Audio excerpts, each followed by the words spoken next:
I still remember the moment as if it was carved into my bones. The music was loud, people were laughing, glasses of champagne clinking under the golden lights of the banquet hall. I stood beside my husband James, smiling politely, my hands folded gently in front of me. It was supposed to be a celebration, his company's 10th anniversary. Something I had supported him through, every late night, every failure, every trembling start. But instead of gratitude, I watched him walk in with another woman. He didn't even hesitate. He placed his hand on her lower back, guiding her into the room like she was royalty. She laughed, a delicate, flirtatious sound, leaning into him like she belonged there. And he did not look at me, not once. My heart didn't break with a sudden crack. It broke slowly, like glass under pressure, quietly, painfully, almost silently. I stared at them as James introduced her, not as a guest, not as an employee, not even as a friend, but as if she were the woman who stood beside him in life. No shame, no hesitation, no guilt, just pride. And in that moment I understood something frightening. This betrayal was not new. He had simply stopped trying to hide it. My name is Olivia. I'm 36 years old, a mother of one. My sweet daughter Grace, who is 8 and believes the world is full of gentle wonders. I used to believe that too. I met James 12 years ago when we were both just starting our lives. I was studying interior design. He was building a tech startup from his garage. I remember the rain hitting the windows of that tiny apartment we shared, the broken heater, the cheap instant noodles we cooked together. We dreamed big. We believed love would carry everything. And for a while it did. James was kind back then. He held my hands when I cried from stress. He kissed my forehead every morning. He used to tell me I was the calm inside his storm.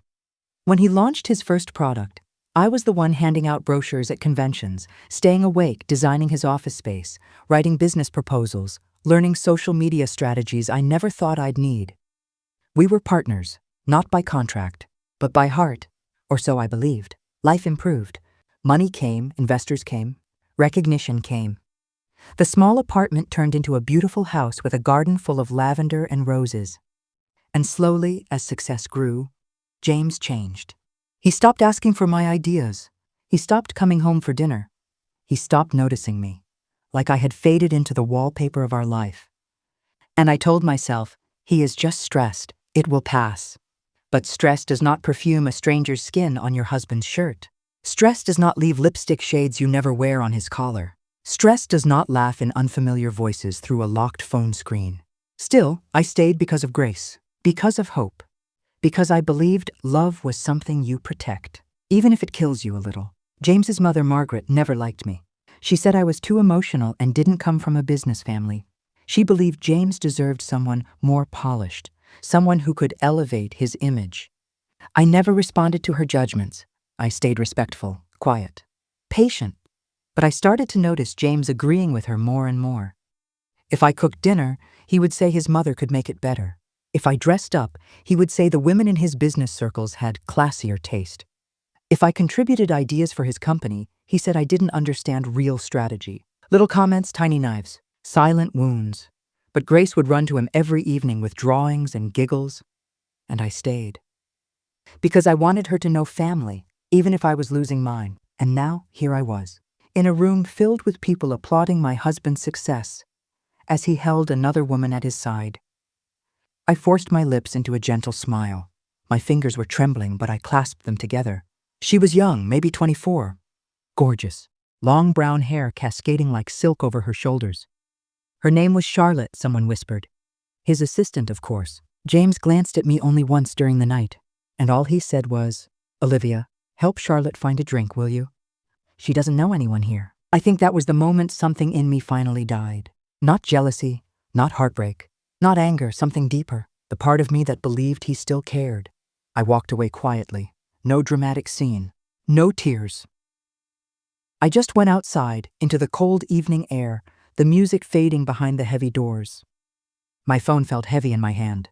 I called the only person who knew the truth of my strength, the one who taught me that softness is not weakness. My mother, she picked up on the first ring. Her voice was steady, warm, filled with a love I thought I lost in the noise of life. "Olivia," she said gently, "what happened?" And with a trembling breath, I whispered, "Mom, it's time." There was a silence, not confusion, just understanding, because what James didn't know was that my mother was the majority investor in his company, a silent partner, a quiet power, the foundation beneath everything he built. He thought she was just a retired teacher. He never knew she was the one who saved his company in its darkest year. He never thought to ask, and my mother simply said, "I'm coming." I didn't return to the banquet hall. I couldn't. My chest felt tight, as if I were breathing through broken glass. My heels clicked softly against the marble floor as I stepped outside, the cold night air brushing against my bare arms. The sky was dark and wide, like an ocean that could swallow me whole. For a moment, I just stood there, letting the cold settle into my skin. It helped. It kept me from collapsing. Within 15 minutes, I saw headlights pull into the parking lot. My mother stepped out of the car, wearing her long charcoal coat, her silver hair pinned neatly behind her ears. Eleanor, a woman of quiet power, a woman with presence. Not loud, not dramatic, just undeniable. She walked to me without asking any unnecessary questions. She simply wrapped her arms around me. I did not cry loudly. I didn't sob or tremble. But my tears came in silence, soaking into her coat. For years, I had held myself together, trying to make a life feel whole. Trying to protect love, trying to save a family. And now, in the arms of the woman who raised me, I finally allowed myself to fall apart. My mother didn't speak for a long time. She just held me, her hand smoothing slowly over my hair like she used to when I was a child who couldn't fall asleep. When my breathing finally steadied, she pulled back slightly and looked into my eyes. Her expression was calm, not angry, not surprised, just knowing. "Come," she said softly. "Let's talk in the car." We sat in the back seat. The windows fogged slightly from our breath. The world outside was blurred, like it no longer mattered. My mother's voice was low, gentle but firm. "Tell me everything, darling," so I did. I told her about the late nights, the phone calls he took outside, the changing scents on his clothes, the dismissive comments, the way he began treating me like a shadow instead of a partner. I told her how tonight he had brought that woman, Charlotte, to his company's celebration as though she were his wife. When I finished, there was silence. Then my mother spoke carefully. "Olivia, I warned you that when a man forgets the hands that helped him rise, he is already halfway to falling." I stared at her. She continued.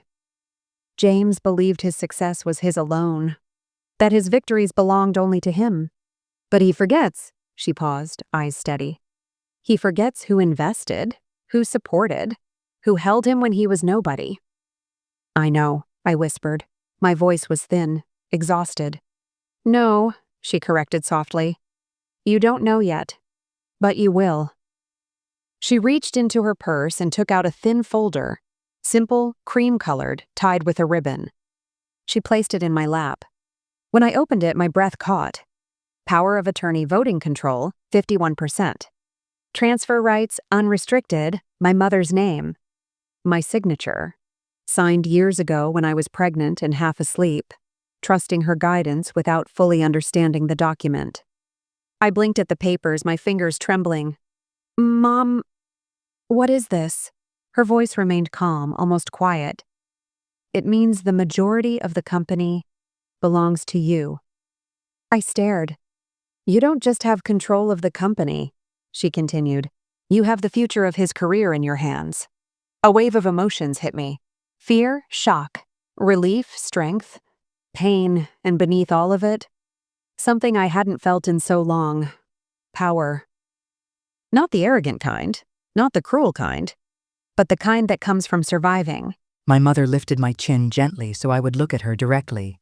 "Olivia," she said, "you have spent years giving love. You have supported him without asking for recognition. You tried to fix things quietly, patiently. But now you must understand." Her eyes softened. "Love is not meant to be a cage." I felt my heart tremble. "Your daughter must not learn that silence is the price of love. She must not learn to accept crumbs. You must show her that dignity is not negotiable." I closed my eyes. Grace, my little girl with the big heart. I thought of the way she would run into James's arms every evening.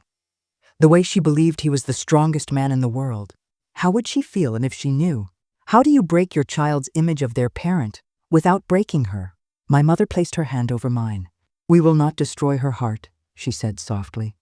But she will learn the truth in time, and we will protect her every step of the way. When I finally stepped back into the party hall with my mother beside me, the lights felt brighter, almost blinding. People turned to look at us. Some whispered. Some straightened their posture, recognizing my mother immediately. James was standing at the bar, his arm casually behind Charlotte. Laughing, he didn't notice us at first. But when he did, his smile faded. Not guilt, not embarrassment, just annoyance, as though my presence were inconvenient. Olivia, he said coolly, stepping over. Where did you disappear to? You left Charlotte alone. My mother stepped forward, her expression polite but unshakable. Oh no, dear, she said sweetly. You left Olivia alone. People nearby went quiet. James blinked. Eleanor, you're here. She smiled with a calm that tasted like winter. Yes, I thought it was time. His face tensed, but before he could respond, my mother turned to me. Shall we? I nodded. We left the hall without another word. But everyone in that room felt it. Something was about to change. And change does not ask permission. The next morning arrived quietly, like a soft gray cloud settling over the house. There was no shouting, no accusations, no storm in the air, just silence. The kind of silence that comes right before a crack appears in the foundation of a life you thought was solid. I sat in the kitchen with my hands wrapped around a warm mug, even though the tea inside had long grown cold. The light outside the window was pale and gentle, spreading softly across the floor. Grace was still asleep upstairs. The house felt strangely peaceful, almost too peaceful. My mother moved through the kitchen with calm certainty, preparing breakfast as though nothing extraordinary had happened the night before. Her presence filled the space like a warm blanket over chilled skin. Then James walked in. His expression was unreadable. A controlled face, a practiced calm. Olivia, he said, sitting across from me. We need to talk. My mother didn't leave the room. She didn't even look up from slicing fruit. Her presence alone reminded him this conversation would not follow his rules today. He cleared his throat. About last night. I admit things didn't look good. But you overreacted. I was just being polite to a colleague. My mother let out a quiet breath. Not a sigh, just a reminder that she was listening. James hesitated. I studied him, really studied him. His shirt sleeves were rolled neatly, his expensive watch glinted. His posture, controlled and confident, seemed to say, I always win. I had admired that once. Now it felt like a glass mask ready to crack. I spoke softly. James, I saw how you looked at her. He paused. A tiny flicker of irritation crossed his face. Yes, I care about her, he said bluntly. Charlotte understands me in ways you don't. She appreciates what I've built. What you built? My mother cut in gently. He fell silent. She finally looked up. My daughter didn't just stand beside you. She helped build your life, your home, your family, your company. You may forget that. But documents do not. James's jaw tightened. What documents? My mother opened her bag and placed the folder on the table. James's eyes flicked to it. His posture changed. He recognized it instantly. The room shifted. Power of attorney. Voting control. Majority ownership, my mother said, her tone polite, calm, devastatingly steady. Olivia owns Innovatech. The company is hers. James stared at me now, disbelief blooming into a slow-burning anger. You wouldn't do that. You wouldn't go that far. I held his gaze. James, I didn't go anywhere. I have simply stopped pretending I am powerless. For a moment, he looked at me, not as his wife, not as someone safe, soft, predictable, but as someone he underestimated. James stood up, pacing. So that's it? He snapped. You want revenge? My voice was steady, almost too soft. No, I want respect. And I want honesty. For our daughter, for myself. For the years I gave you. He laughed under his breath, a brittle, tired sound. You want respect? After you humiliated me in front of everyone last night? After you ran to your mother? My mother spoke again, gently. She did not run to me. I came to her. James turned to her. Stay out of my marriage, she smiled kindly. Oh, darling, you should have thought of that before you brought another woman into it. James swallowed, anger tightening in his throat. This is insane. Olivia, you're emotional. You're not thinking clearly. Let's just take time. Calm down. We can talk this through privately. There is nothing private about betrayal, my mother whispered. Silence fell. Grace's small footsteps sounded on the stairs, and the world paused. She wandered into the kitchen in her pale pink pajamas, rubbing her eyes, her curls soft and messy.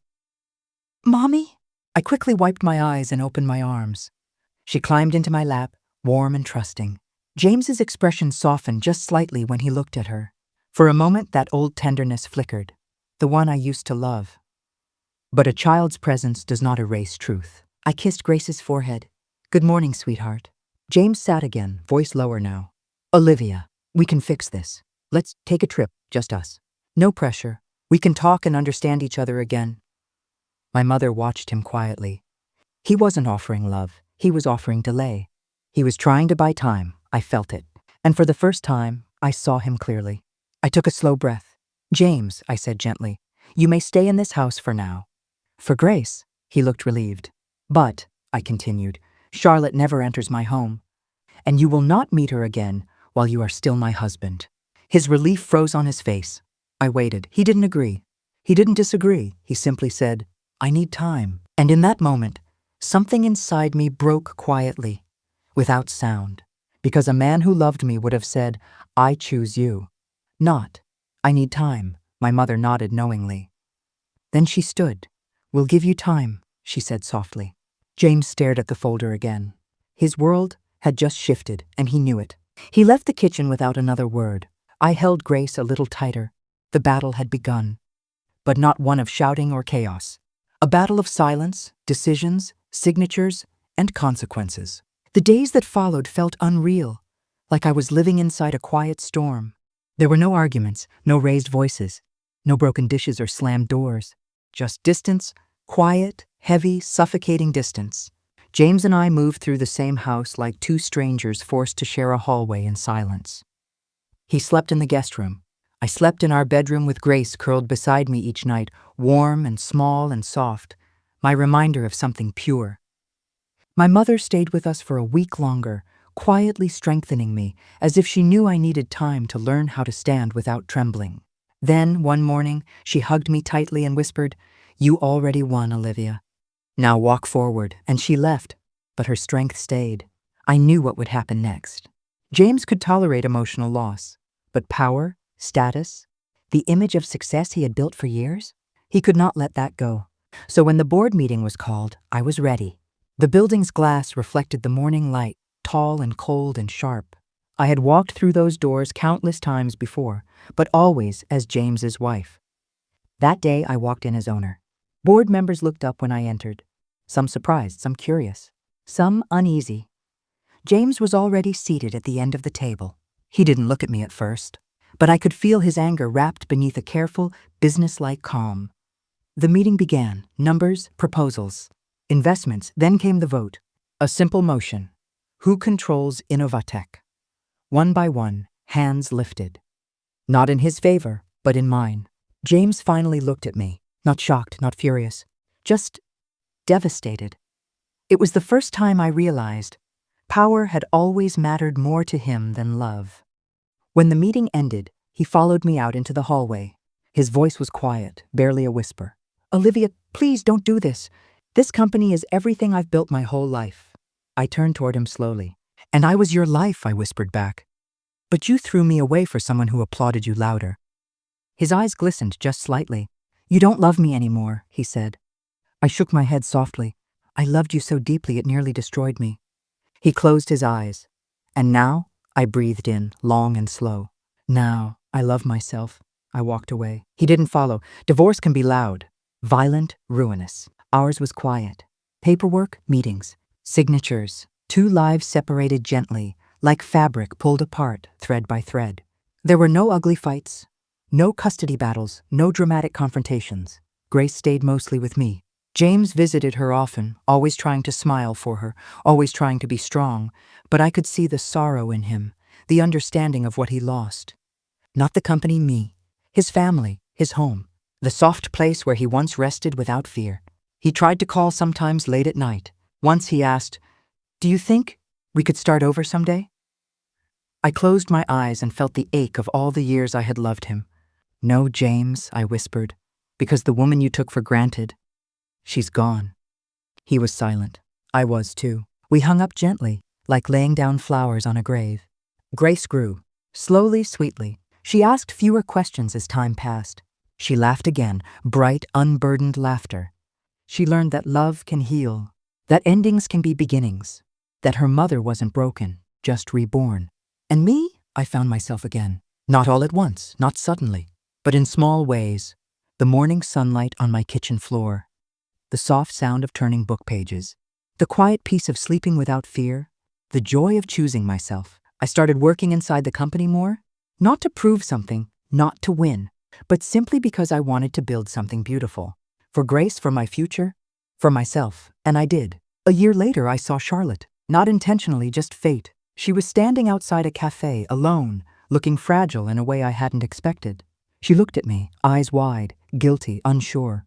I simply nodded at her, a calm, gentle nod. No anger, no hatred, just release. She swallowed and whispered, "I'm sorry, truly." I smiled softly. "I hope you find someone who handles your heart carefully." Her eyes filled with tears. I walked away, and I realized that was the moment I was completely free. I used to think love required sacrifice. That silence was grace. That forgiveness meant staying, even when it hurt. But I learned something precious. Love is not measured by how much pain we endure. Love is measured by how softly we protect ourselves. I didn't destroy James. I didn't need revenge. Life handled that part for me. All I did was choose myself, and that was enough.